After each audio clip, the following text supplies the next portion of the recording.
Hello and welcome back to today's episode of TSARP. I'm your host, Andrew Weir, and today our co-host is Sam. Hello. So today, I kind of said that this might be going on. I kind of hinted to it on Friday, but we have a very special guest. He is the founder of KidOYO, inventor and really inventor of the whole hackathons we always talk about. He is Dev. Hello. Welcome to TSARP land. Yeah, last time you were Yeah. on here was a very long time ago. I think you're the first person to be on TSARP twice, or be a guest, and be interviewed twice. Um, Wow. but I'll take that. Prestigious. yeah, there's so much going on with KidOYO that we had to have you back again. So first off, I mean, we got the whole Code Conquest 2024 to talk about. You also just released DAT AI and all the AI functions in the editors to teachers. So that's exciting. Also, Steven just joined, by the way. Hi Oh, guys. welcome. And but I want to go even before that. As some of you know, both TSARP and KidOYO got to ring the bell at Nasdaq together, which was really really awesome. But I never really got to hear your perspective on that, and kind of what was going through your head that day. So you want to kind of talk about that? Yeah, that was such an exciting thing. I mean, that just took over our entire day when that popped up into view. So cool. I think it surprised everyone in our team. We weren't waking up that day with that plan in mind, but somehow it's been a while now. I know that the messages started coming in from I believe Coach Ferreira that something was in the works, and whether or not we could make anybody available. And I think Malor and Zen were hanging out close by, and they jumped on it with you guys. Didn't you guys carpool into the city together? Yeah, we did. Yes.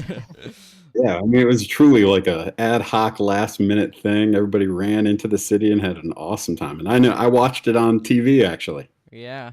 That was such a. I mean, I've told my perspective before, but yeah, you're right. That was such a crazy day, and it was like you guys really came in and just really made it possible because a we didn't have a way to get into the city, and the other thing is they wanted like a nonprofit there. That was like kind of the idea. So I was like, I know the perfect nonprofit to do it with, and you guys were there. You guys were ready, and yeah, that kind of just stole the day. And none of us woke up thinking that was going to be what was happening that day. So it was a lot of fun. Well, I can say, I mean, everybody who listens to TSARP knows how cool this show is and how good of a job you all do. I think that day was just a testament to the fact that entrepreneurship can start at any age, and you're putting on a great example of what it means to be a student entrepreneur and somebody who at a very young age can start taking actions. I mean, you know, it's in our brand, own your own, right? So own your own interests, turn it into whatever your imagination wants it to become, and here you guys are doing an awesome job. Yeah, thanks. I mean, Thank you. there was we could go on for hours about that one topic and all the different stuff that happened. But first off, I should probably say because a while, when we did our first interview, it was TSARP was more mainly about KidOYO, where everyone who listened knew what KidOYO is. We've had obviously a lot of new viewers, so let's kind of go over and recap really what KidOYO is here. So I mean, I'll give a little, and then you can obviously add on to whatever I miss. But KidOYO stands for is Kid Own Your Own, right? It's a student-driven learning site. They have you guys have your student model, which is the passport, where individuals can sign up and learn with your courses, your challenges, and having the mentor support, which is real people. They're not robots. They're not AI. They're real people to help you out with any of your learning challenges. But you're also in a lot of schools, too. With OYO class and all that stuff, you have your built-in communities for different schools where the mentors can help the teachers teach coding. So anything I'm missing here? Also, now you have all that new AI stuff coming out, too. That's true. Yeah, that's a pretty good example. I mean, you know, what KidOYO is has changed over the years with what has been required. We're kind of an unfunded nonprofit, public benefit technology company. So we don't wait around for someone to give us permission to exist. And we certainly don't always follow the trends of what people think are the the best ways things should be done. A lot of our work has been always informed by sitting down right next to students and just watching the way that tools get used and figuring out where these pain points might show up in a learning process that isn't always easy. I mean, as you guys know, learning to code is no joke. It takes some diligent effort that's going to take you years to hone your craft. So the fact that we can sit in here and give young people that aren't always, it's not always assumed that an 8-year-old is going to learn Python so easily. But over time, it works. We just would build tools to try to make that process simpler and simpler for our own live events. And then when the world got shut down, we had a platform and it was pretty simple to use. And I think a lot of schools just fell back on depending on it because they had some of their more skilled students in their districts so familiar with it, and it helped to bring teachers along with them into the platform. So now everything we do is virtual. Yeah, and I mean it was great that you guys were really ready to adapt, right? When the whole world shut down and you were ready to go, and a lot of teachers turned to KidOYO. I know that's really when our school had KidOYO for a little while before that, but we had more of a robotics program. And as soon as students couldn't be in person and working together with a robot, it was all virtual and online. We turned to KidOYO. That was a perfect solution. Students were learning coding online at their own houses, on their own and owning their own, right? I always got that confused. That I always thought it was on your own, which I know from that one video you guys had, that's where it said it. And I've seen you talk about this before in Code Ally and stuff, but it's like kind of two meanings a little bit there. It truly is. Yeah. I mean, that's kind of the tricky part about the brand. Own your own, and somebody turns it into something that is their own on your own, right? I mean, that's correct. That's true. So yeah, I think that, you come from a district, though, that speaking of those early days of robotics, I mean, the leaders in your district have always been great about kind of bringing people around a table and discussing what's working, what's not. And I remember we used to take examples of Python code from that robotics class and be asked, is there anything you can help us with here? And it just kind of exposed that there was that missing step where mentors could see into your project work and give you actual applied feedback that wasn't going to be so disconnected from the moment when it was needed, right? You need that project code to work today in class or tomorrow in class, not in a month. So I think it opened everybody's eyes up. Yeah, Yeah. and again, like something teachers love so much about KidOYO is the mentors. Obviously sometimes there are things that the teachers don't know, but there's these trained professionals that know a lot about coding and programming are ready to give feedback. But where this kind of transitions into AI, I know you guys really take pride in how like it's real feedback, real people. There's things that sometimes not at this point in technology, but who knows? I mean, it could be anywhere from a year, to and beyond the way things are advancing, anytime really. But right now technology can't still give the exact feedback that a mentor can give. Though you guys are transitioning and releasing some AI features. The other day, you had a conference, right, with a bunch of teachers, a bunch of pilot districts talking about the new tools you have and stuff like that. One of the main tools is called DAT AI, right? And you want to tell us a little about what that does and how that can be used in the classroom? Sure. Yeah, we've applied, I think, 17 apps with AI functions at this point. So you can learn Rust with AI, you can learn Arduino with AI, you can learn Python with AI. The concept for DAT AI was really before the custom GPTs were released. We saw the need and the ability to kind of do some training and differentiate how you would utilize some of these bots to give you feedback that was specific. And so, we started to create some of these different running examples, and we were always like, what does that AI do? What does that AI do? So the brand just kind of the app itself kind of fell out of that, what's that AI do? And at the same time, we didn't want to make AI feel like a persona. I don't really like the idea of AI being looked at as some variant on human intelligence. So I think the idea that it's data and giving people this ability to refine and fine tune their use of AI and take in a feedback loop that's driven by a new way of interacting with data. It made more sense in terms of where we wanted to take instruction on how it would work. And then just listening to everybody out in I think the general community, which, it seems like everybody knows about AI, but when you get out there and you start talking to people, it's really not the case. It's really still a minority population that is using it in any way beyond just a very basic consumer use of, tell me a joke.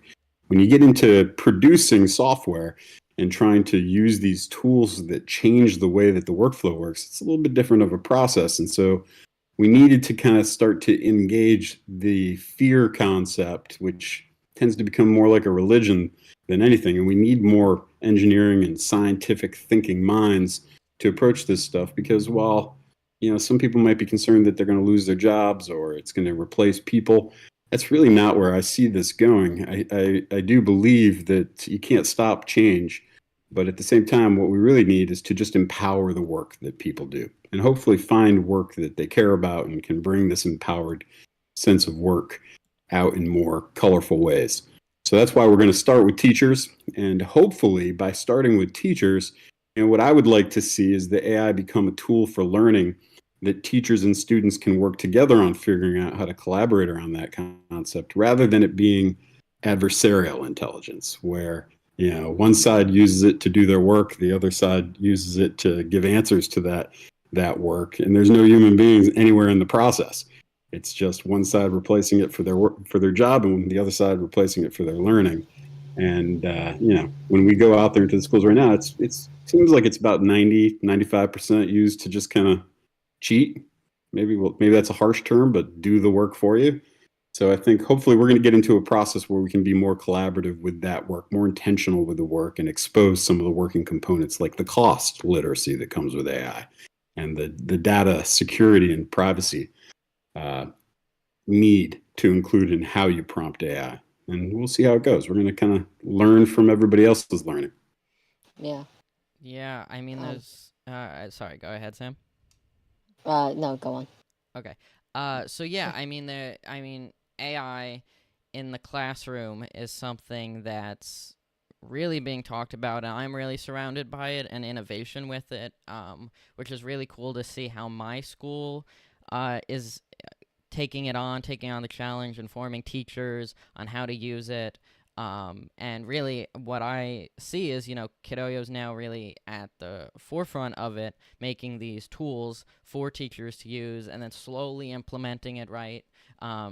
And trying to test it with students, eventually see how that's going to work too. Because there's a lot that can go right, but there's also things that can go wrong. So you guys are you're really going at the right pace here, slowly introducing it to teachers and then to students. So that's good to see. One question I have is, are these tools or data AI really going to be for just like learning coding, or can it be in any subject? Yeah, it's for any subject. So we Ooh. fine-tuned our own custom coding mentor, and then we are taking in feedback from the teachers, and they have hot button subjects that they'd like to see brought into work as well. So we work on some of those with them and try to fine-tune some of those models. And then, there's stuff that I think no one has considered. We've got research things happening behind the scenes, because obviously, when you're young, you start doing things with like visual coding blocks. Well, how can AI be useful working in that kind of a context? So we've got some research underway to utilize some of those modalities. But again, like you said earlier in this talk, I'm not trying to replace people. We love having real people as mentors, and we have a mentor award program that we try to create an opportunity for people to mentor each other as we go. And we opened that up just this year for student mentors, which, Andrew, you're one of our first student mentors that qualified into that practice. And so we're creating scholarships based off of that. We got university mentors some of which have paid for the majority of their university degrees by being mentors throughout the process. And we want to keep that going. But at the same time, sometimes it's hard to give a really concise answer, especially to a really young person who's just getting started. And so we're going to provide some tools to help our mentors do what they do better. and hopefully make it just even easier for people to get started learning how to code. Yeah, I mean, there's so much possibility here, and what it can be used in, and just how it should be used too. What's too far, what's not enough, all that stuff. Yeah. Right. I'm super excited to see how it ends up and how I'm gonna use it all the time. Yeah. And what I kind of want to do is transition over here, because if I don't talk about the, the upcoming Code Conquests enough, I know some coaches might get angry. They want to hear what's going on. But obviously, this is where you got to be careful, because you can't reveal too much. But we're gonna see what we can get out. But so obviously the first one is very soon. We got less than 2 weeks away, March 15th, hosted in the best school district, Hauppauge. Not biased at all. That's champions. Yeah. Yeah. We gotta keep our crown. All three of us are on the team. And like I was saying before we went live, we just came from a practice, so we're in the hackathon mood here. So I'm trying to think how can I not go to. I'm not gonna ask what the map is, though I could, because I know what the response will be. All right. So one thing I do. This is a question I've been wondering for a while. Where's the boundary, right? Or is there even a boundary? Is it not at all, of AI in hackathons? Not even what you guys are actually implementing, but where you think like it becomes too much in any competition, where it kind of gets on the word you used earlier, like cheating side, towards like or just the fair game side. Where do you want that line to be in the Code Conquests? Do you want students to be using it at all, or what's your take on that? Yeah, that's a good question. So a year and a half ago, we've been running the Center for Applied Artificial Intelligence as an internship, exploring how predominantly CS students would put AI to use, even kind of before any of this started going down. And then when OpenAI released their first version, we had conversations internally about what the ramifications for this was. From conversations about, does CS exist anymore? Does AI subsume it? What parts of CS continue to exist in their present form? Does the study of computer science change? What exactly is the effect? And then from the standpoint of working on projects here, we got a team full of software engineers and developers, and I was walking into the door of our company thinking, I think all programming is AI programming at this point. So if that's the case at the company level, you come down to a hackathon. If all programming is AI programming eventually, and where we are right now is we just don't have even distribution of access, then the first trick is to get everybody access, right? So they can start playing with these tools and see how it would impact them. And the next part of it is, if you use AI to replace your own creative mind and you just put forth what AI gives you, then what's the value? Because it never would work like that in a company, right? I just spent the weekend and built a prototype that took me 10 minutes to create with AI that would have in the past probably taken me a couple hours. And when I was done, I had a prototype, and it was at least able to validate the idea. But in no way, shape, or form was that prototype a functional system, right? There were so many holes, and there was still things that needed to be fixed, and I had to run it through my own understanding to even expose that. So I think that when we get to a hackathon, speed oftentimes gets in the way of quality. And so you'll get into some of these competitions. Like, we reduced a hackathon that usually took 24 or 48 hours down to 3. So the pressure is on when you're in our hackathons and trying to navigate those map. I see AI being a part of our hackathons. To what degree and how do we maintain authenticity of human effort and don't let just kind of putting forth what AI did for you alone, but actually get some kind of a refined output that the human being can stand behind? That's going to be the trick. We'll see how that goes, because we still want to focus on the creativity of people and not just what you can prompt AI to do. Yeah, I mean, there's a lot of, and this goes back to even just in school use, but figuring out what is useful and what is helping, and then what is taking over, and what is, just letting the AI do stuff. Which, like you said, like it can create a great prototype, but it can't go the whole way. Like it can't really make that creative finished product with that polish. So yeah, it's, I mean, you shared a lot of information on how you think it will be used in competitions, and it's just a lot to think about. So it's very interesting to see your thought process there. So, Absolutely. I think the other part of this is that you'll see that, there's a right way and a wrong way to do programming with AI. And you'll hear some commentary that, does AI reduce the need for people to learn how to program? I don't think that you really can, because while that output might get generated for you, if you can't analyze it and see into it where the quality or where the flaws are, I mean, I don't know what value it really produces for you, other than the fact that you might have something running on your screen. But again, it's that whole producer use of technology versus the consumer use. Sometimes people get hung up on things being free. I have access now. I'm a consumer, versus tools that producers can use to make even better things. And that's what we want. We want people who are making cool things so that other people can make cool things with the things they make. That's mhm. what we try to do at KidOYO. Yeah. I love cool things. Yeah. Um, I know what's funny is I remember really when the start of AI, or not, I want to be more specific because everyone, the people that are not as well informed would call, like, late 2022 the start of AI. I recently did a presentation on AI for school and the history. It's been evolving so much, but really the start and the popularity of large language models like ChatGPT really started in late 2022, when I think that's when ChatGPT was released. But what's interesting is TSARP had been running really from that point, and really AI started when TSARP started. So you can kind of hear, if you go back, which I don't recommend because those episodes Please were don't. quite something.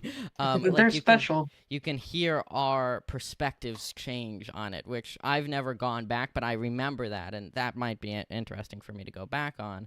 But one memory that comes to my head is when we were doing an interview with someone else, a software developer, and Steven, I think you said it. You're like AI is gonna take over our lives, and then like a Oh few weeks yeah, I later, remember that. yeah, a few weeks later, we were like, no, it's not. And then a few weeks later, after that, like something else was released, and we're like, oh, maybe it is. And so much has changed, and it's we love to hear everyone's perspective on it. That's why we bring on guests. So it's great to see what KidOYO is doing in this space and really what you're thinking. And it's we're gonna keep having people on. Maybe we'll have you back on next year, next hackathon season, or whenever, just to see how your perspectives have changed too. But I so agree with you. interesting to see. It's happening inside my team. I mean, when Sora was released, I think the immediate response was, "Oh, it's over. We're all done." Yeah. And then an hour later, it's just like, I think it's more like a Rorschach test of, do you have an optimistic mind or do you have a pessimistic mind?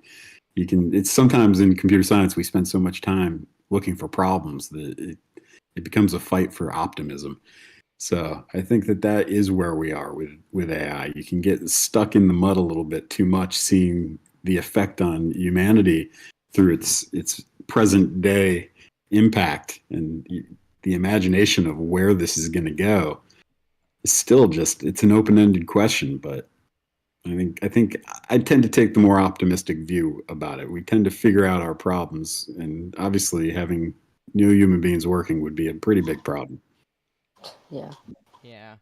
All right. So back, we kind of transitioned into Code Conquest, but then back into AI for a second. Now, full thinking on Code Conquest Oh, here. Oh, yeah, can I ask you? sure.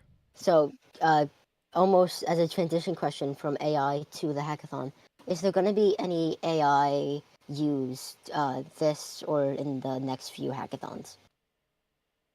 So that's a good question. I'm not totally sure. I'm not making a rule this year that it's not useful.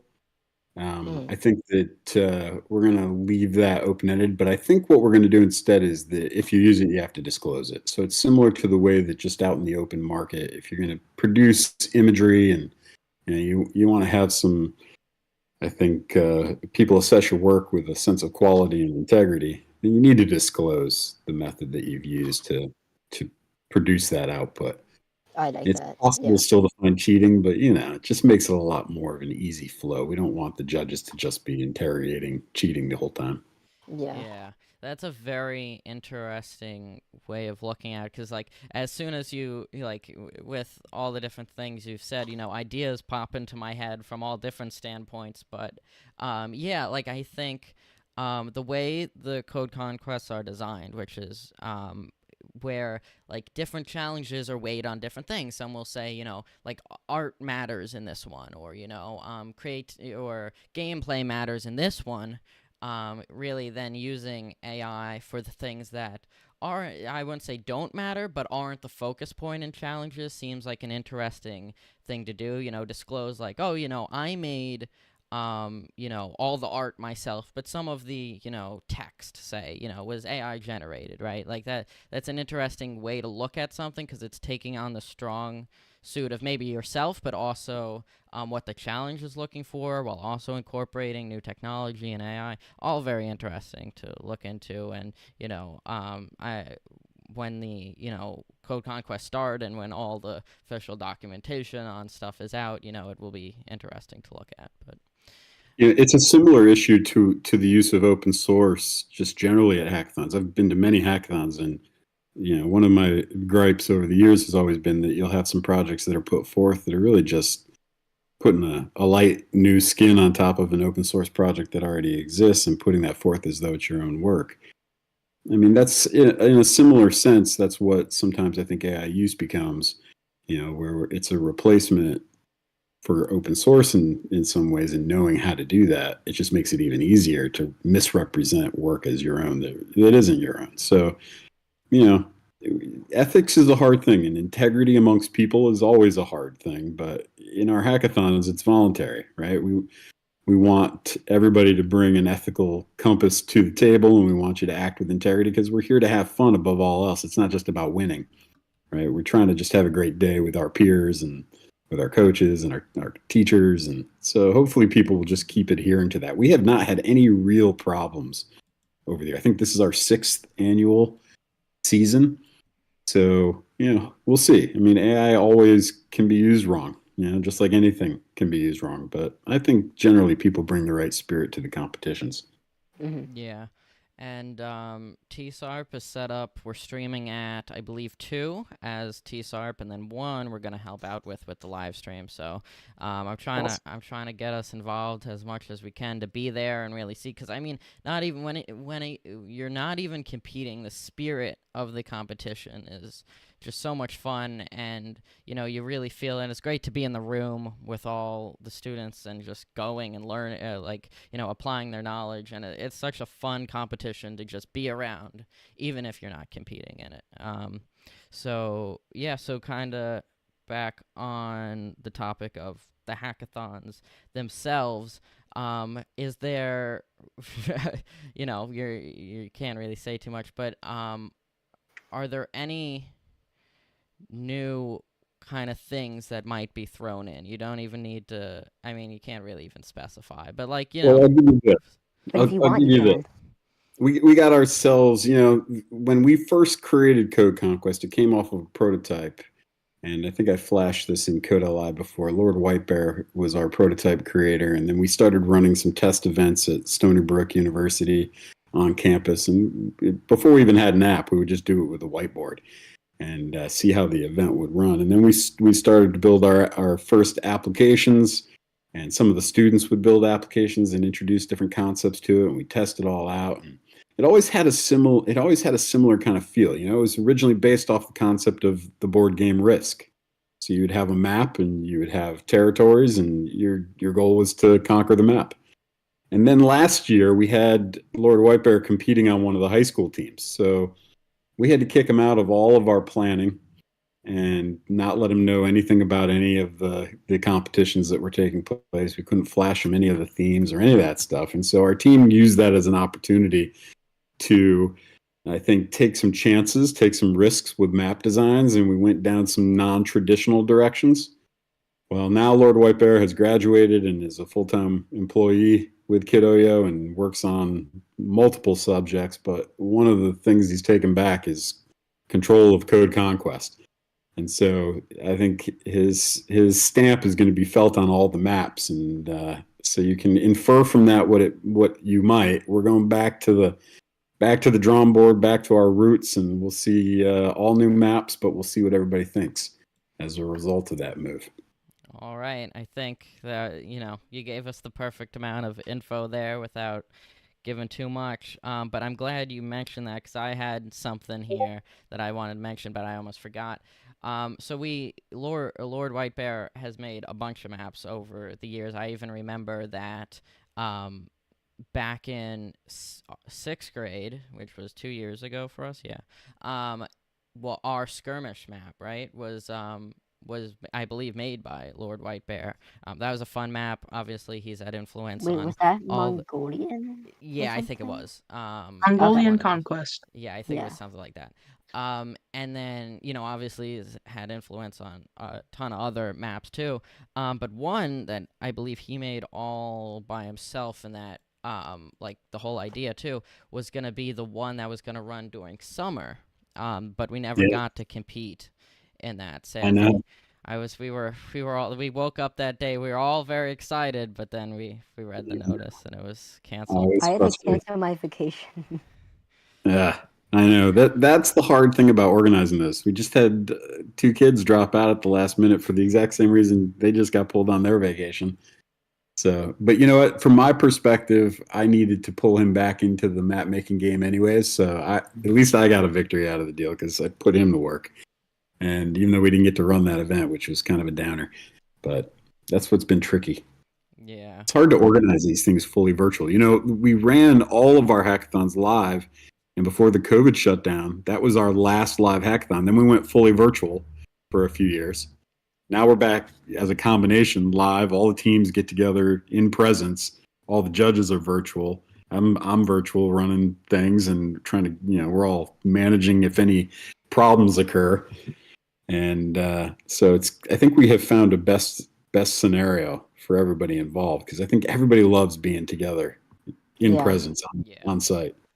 It's so much fun. Last year was the first year we got to experience that because the year before last year was our first year, and that was all virtual. So it was definitely you get to feel, like I was saying earlier, you get to feel that energy where when it's virtual, you don't always. You get to feel the energy in your room, which is always a lot of excitement. I mean, I remember that. But when it's everyone in one room, that's just a totally different feeling. But yeah. This could be there this year because you get to see things like Bethpage showing up with just their amazing tech setup for their high school team. That everyone's like, oh man, look at this! It's just so exciting to see it happen. Mm-hmm. And now you're kind of cutting path right now, just not only by doing this show, but being on site at other districts that are going to have their own shows going on live, but you're going to be there on site as well to help them do some of that casting of the day's events, which is pretty cool. We're excited about all the ones we're going to right now, and all the stuff we've been thinking of new ideas, what we can throw into the live streams. I mean, actually, some people don't know this. The current theme of TSARP, the whole space theme, we adopted this whole space theme right before summer started for the dark mode game jams. We kind of just absorbed it, and that was a KidOYO TSARP collaboration. So we take the ideas given by you guys and like the inspiration sometimes, or just the opportunities, and we like to innovate on our own stuff there. But yeah, so I'm excited to see all those hackathons and live stream at them too. One thing, I guess I assume that you don't have too much more time, right? We should About 15 minutes at the most. Oh, okay. So yeah, so I'll give some of the little questions I had here. So first of all, some people know this, especially if you go to Hopog. But I'm known for only wearing shorts and a t-shirt. Like I don't wear pants, I don't wear long sleeves. So one merch item that KidOYO doesn't have is shorts, unless I Well, missed it, but I don't think I would have. Or could there be a new item anytime soon? Maybe shorts. your request. Do you have favorite colors? Um, That sounds favorite like a color is really yes. blue. This'll Really blue is my favorite color. That was the original color of like TSARP's theme now it's space, but yeah, blue. Just All right, I've written it TSARP down. I'll blue. share that with Mentor Melora. She all usually right. handles our swag. All right. Yeah, I and kind of on that same route, last year we got some new t-shirt colors. Is there anything in the plans for this year? Yeah, there's always something in the plans that's new. And I know that there's one piece of swag that's coming out for the first time ever this year. I think we got that's going to Shoes. be going out as limited quantities to a reserve class participant called a champion. And then I think that the colors are unique this year. So yeah, I think Is we'll it be able to purple? augment your wardrobe a little bit. All right. I'm excited to see. Um I'm also very excited. Um, one thing I was talking about recently was I upgraded the monitors in my setup, but my question is how many monitors do you use on a day-to-day basis? I've got three in front of me right now. All right. I'm kind of transitioning into a new studio setup right now, so I'll probably have three or four when I'm done. All right. Yeah, I said this the other day too. I have three right now, and I don't even know how I would add on to that, just too because many. it's hard to like I use all of them and they're great, but I don't have the desk room for four, and I don't even know how I would use it. But yeah, I mean, there's Everything's up in the air right now. We've got, with AI, once again, like I've been spending a lot of time on networking lately, and just some of my own little pet projects are all localized, right? So, some of the things that we do, I don't like to send over an API to a large language model. I want to do all my training locally. So, having some of that tech here locally on site and running my own LLM allows me to kind of start thinking about how I want to configure all of these setups and what talks to what and what is kind of carved away and sequestered from access. So yeah, I mean, just like it's changing the tools we use, it really does you start thinking through how you're configuring everything that you do, and the more that we have programmatic tools in our lives, and you start thinking about automating with AI, how that influences your setup. I think that's going to be an ongoing experience. I think we're seeing it on the stock market right now. All this ravenous demand for Nvidia and driving the stock yeah. up. Everybody's got to retool. Andrew knows a lot about Yeah, that. I love to talk about all the like I like to give little fun facts on what's going on with AI in the stock market. Like I'll talk about when Nvidia hits other crazy highs and when it passed the GDP of Canada, and sometimes I'll physically see the concurrent viewer count go down. So I try not to, but it's like as a nerd in many areas, one including stocks and stock market and all that stuff. I like to share the new fun facts and what's going on, but sometimes maybe our audience isn't ready for that yet. But yeah, you're right. There's so much. AI is affecting so many different areas. Um, So many. one other thing is I don't know if I think this was confirmed that the Python 3 IDE will be in the code conquests, right? That's correct. All right. Ooh. That's gonna maybe I don't know if you can share this, but I'll ask anyway. If there were to be if there were to be, there'll definitely be Python challenges, I assume. Maybe unless we get a total curveball in the hackathons. Would it be open to all editors, or might there be like new editor specific challenges? That I don't know. I'd have to go in right now. I think that work is just being finalized on how that works, so I'm not totally sure. But because the IDE crosses over so many barriers, like it's not just Python, right? You can do full web development in there. It gives you the option of handling some of these challenges, I think, in a little different ways than we have in the past. Yeah, I mean, I'm studying up on all the new libraries and stuff. There's a lot to learn. And I mean, you had posted on CodeLI the other day the new Y Finance library. I've been giving that a little spin too. Good. And yeah, there's just a lot. There's a lot. I was thinking of like, could we combine? And I could actually. I'm kind of starting to work on this project, but combining Y Finance with uh one of I think it's Flask, right? The web hosting Yep. one, and kind of make a stock ticker kind of go by on the TSARP live streams. Was a little Ooh. project I was thinking of looking into, with just combining libraries. That is never like that would never. I mean, maybe if you get really, really, like really into figuring how to do it with APIs and stuff like that in the old editors, but now like having that built-in ability in Python 3 IDE with all those new libraries and the new features, that's been great. That was released after you were on TSARP last year. Yep. Could there be any other new libraries? Not libraries. Well, yeah, that's a question too. But any new editors coming to KidOYO? It could be. All right. Also, like just like That sounds cool. I was like, I'll see how much you can share. But also like a reskin of them too, because there's, I mean, obviously I've seen a new UI pattern with Data AI and Python 3 IDE kind of share the same UI, and that's almost like a Sam stuff there because he's the graphic designer. It looks But awesome. yeah, they all look really cool. I like the new modern look, but maybe we'll see that come into the editors. Yeah, that takes surprisingly the longest amount of time, and that's a real challenge. But we got some good people on it. I think it's something that you always got to look at and see where the need is greatest for UI upgrades. Just to always keep it simple, and I like a minimalist approach to that, anyways. But um, we're always looking for ways to improve our UI, take that feedback in. So, and I think the interesting thing on that Y Finance thing is the teacher who requested that is using it in an AI class. So I'm not sure exactly how the final projects will work, but the combination of AI with the stock information and seeing how you might be able to utilize this to do analysis and bring the data to you at faster and faster clips without having to necessarily rely on some external source. That's going to be interesting to see how everybody puts it to use.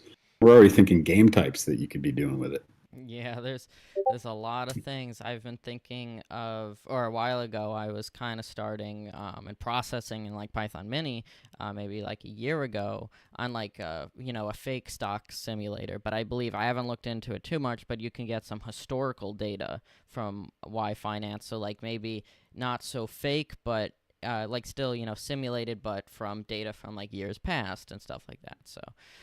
Do you play with stock information like almost fantasy trading at all? A little bit. A little bit. Yeah. So yeah, that's all very cool. All those Well, I got a libraries. quick question. Go ahead. So, with Data AI, is there any serious restrictions to what you can do? Like, instead of like it giving you the code exactly, it gives you hints to where you need to be. We did put some of that in with regards to like our official challenges, but otherwise, no, not really. So I think we're going to have some of our supported learning materials with learning paths and whatnot to kind of guide prompting for people that aren't familiar with it. But in terms of the output it generates, the biggest thing from our standpoint for school use of AI is the data layer, securing data and making sure that everybody understands that there's no reason to really be prompting with everybody's real names. There's always so many different ways you can prompt that doesn't have to have a dependency on personal information.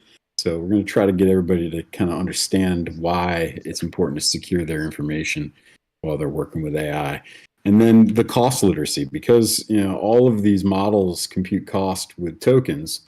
Obviously, we were kind of well set up to introduce tokens, and really going back to the early days of introducing tokens, it was with this in mind that at some point we're going to be having to explain, compute cost right there with just initially the cost of our mentors trying to assess work that has varying complexities. It's one thing to assess a Scratch project. It's another thing to assess a Java project or a Rust project, and not everybody has those skills. So, if you have a rare skill set, and we're asking you to assess somebody who's demonstrating that early process in that rare skill set, what is the actual cost for the work to be done?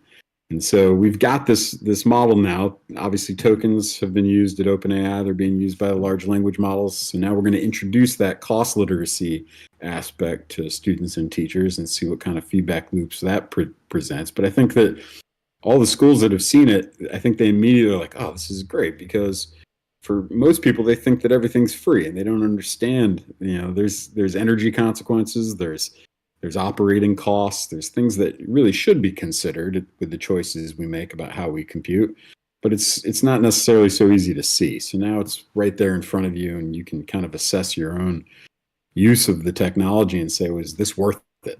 I spent an hour having AI build a prototype with me, and it came out to cost me X to complete that work. How does that rank in terms of me personally spending my own time and putting forth human effort to yield that same prototype? How do we compare apples and apples? Mhm. So Yeah. we're gonna, initially we'll give a lot of these tools to the teachers and let them provision it, and then as we get going and people start feeling more comfortable, I think we can open it up more and more to the students, and ultimately we'll see how much interest families have in this, because I think it ultimately is going to come home. Yeah. All right. Well, I think we're kind of hitting the max of your time. I do have one Yeah. question. Yeah. I'm pretty sure only Mr. Four is gonna get this, but what are your opinions on like vertical banners? Like when we submit banners for the hackathon, what do you think about vertical ones? Oh, a vertical banner? Yeah. I don't think I have an opinion. I think is there a limitation on that? Did we put out a style guide on the banners? Well, Mr. Frog told me Medora got mad when we mentioned them. So, um, That's kind of funny. yeah. That is kind of funny. Yeah, she likes to hold. She holds the line. She's our strict enforcer. So, I'll ask, because I'm not sure if there was a style guide requirement that it be a horizontal banner. I don't have any problem with vertical unless it just won't fit into the space where it would be hung. Interesting. Thank you. All right. Well, the final question we got here, it's a quick one, but I'm putting you on the spot here. All right. We ask this to all the people we interview. Are you a subscriber of TSARP? On YouTube or on YouTube? Twitter? That's a good question. You're going to make me log in to find out. Yeah, I know that. I'm not 100% sure, but I think I am. I think I am subscribing to you in several places. All right. Ooh, Yeah, thank you. we just You'll get another one soon. we like to put our guests on the spot there. When we actually, this is kind of going back low, when you were talking about the monitors too, we had with Bethpage's monitors, we had talked to Andrew Choi from Bethpage about that, and it was funny, like when he was talking about like their thought process of doing that, but also we put him on the spot too, and he was, so we have a good streak right now. So yeah. All right. I think everybody enjoys listening to you guys. You do such a good job of covering subjects that are of interest to people and taking them in directions that they're probably not even familiar with all the time. I know you've introduced me to some things I'm not familiar with all the time. So it's cool. We enjoy having you guys as part of the community, and I love that you're succeeding. So keep at it. Yeah, thanks. We will. Thank you. All right. Well, thank you all for watching today's episode. Thank you, Dev, for joining, and hopefully we'll have you back in the future. All right. Thanks, TSARP. Bye, everyone. Thank you. Bye-bye.